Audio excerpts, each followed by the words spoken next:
Malda medical কলেজে ফের কর্মবিরতিতে junior চিকিৎসকরা। অনির্দিষ্টকালের জন্য কর্মবিরতির ডাক জুনিয়র চিকিৎসকদের।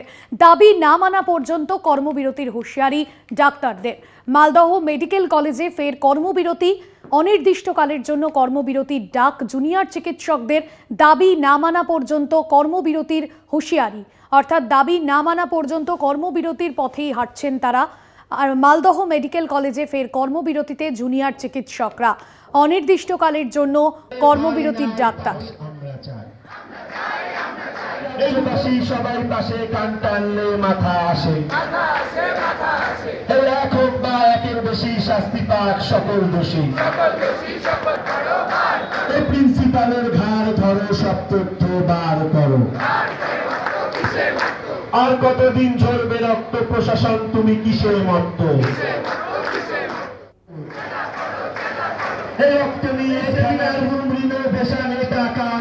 গৌতম ভট্টাচার্য আমাদের প্রতিনিধি রয়েছেন ফোন লাইনে। গৌতম, দাবি মানা না পর্যন্ত এই আন্দোলন, এই অনির্দিষ্টকালের জন্য কর্মবিরতি চালিয়ে যাবেন, কি ছবি কি দাবি রয়েছে তাদের? দেখো বাস্তবিক এই আরজি করের ঘটনা নিয়ে তো এই জুনিয়র ডাক্তাররা লাগাতার তারা আন্দোলন করে যাচ্ছিলেন এবং গত 3 দিন আগে তারা আন্দোলন প্রত্যাহার করে নেন।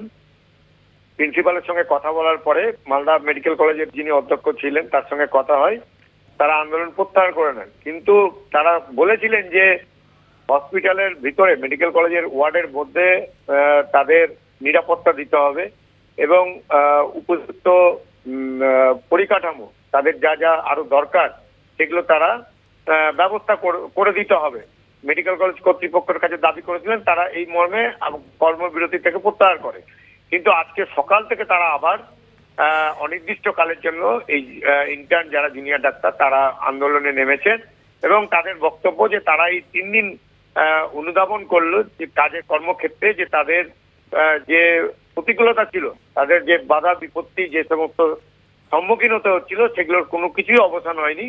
তার সেই জন্য যতক্ষণ পর্যন্ত তাদের এই নিরাপত্তা সুনিশ্চিত, সিসিটিভি ক্যামেরা, পর্যাপ্ত আলোর ব্যবস্থা, তাদের রেস্টরুম, যে দাবিগুলো ছিল, এই দাবি যতক্ষণ না ফুলফিল হবে ততক্ষণ তারা এই আন্দোলন চালিয়ে যাবে।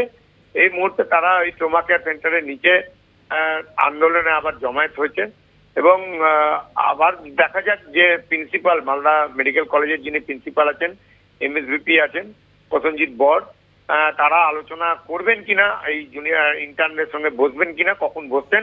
যদি আলোচনায় একটা কোনো ফলপ্রসূ হয় তাহলে আবার আমি জানাতে পারবো যে তারা অবস্থান থেকে সরে আসলো না তাদের অবস্থান চলবে। তবে এই মুহূর্তে তারা আবার এই অবস্থান চালিয়ে যাবে। একদমই, ধন্যবাদ গৌতম। গৌতম চক্রবর্তী আমাদের প্রতিনিধি ছিলেন ফোন লাইনে। আপনাদের জানিয়ে রাখবো, মালদহ মেডিকেল কলেজেও কিন্তু ইতিমধ্যে যে কর্মবিরতি চলছে জুনিয়র চিকিৎসকদের, অনির্দিষ্টকালের জন্য তারা কর্মবিরতির ডাক দিয়েছেন। আরজি কর কাণ্ডের প্রতিবাদ দিকে দিকে রাজ্যের বিভিন্ন প্রান্তে প্রতিবাদ জানাচ্ছেন জুনিয়র চিকিৎসকরা। অনির্দিষ্টকালের জন্য কর্মবিরতির সিদ্ধান্ত নিয়েছেন তারা। অন্যদিকে আমরা দেখেছি আরজি করে তারা অনির্দিষ্টকালের জন্য কর্মবিরতি নিলেও বিভিন্ন রকম তারা ক্লিনিক খুলেছেন এবং পরিষেবা কিন্তু জারি রেখেছেন। সে জায়গায় তারা কোনো রকম খামতি রাখেননি এবং এদিকে আমরা দেখছি যে নির্যাতিতার নামে ক্যাম্প খুলেছেন জুনিয়র চিকিৎসকরা।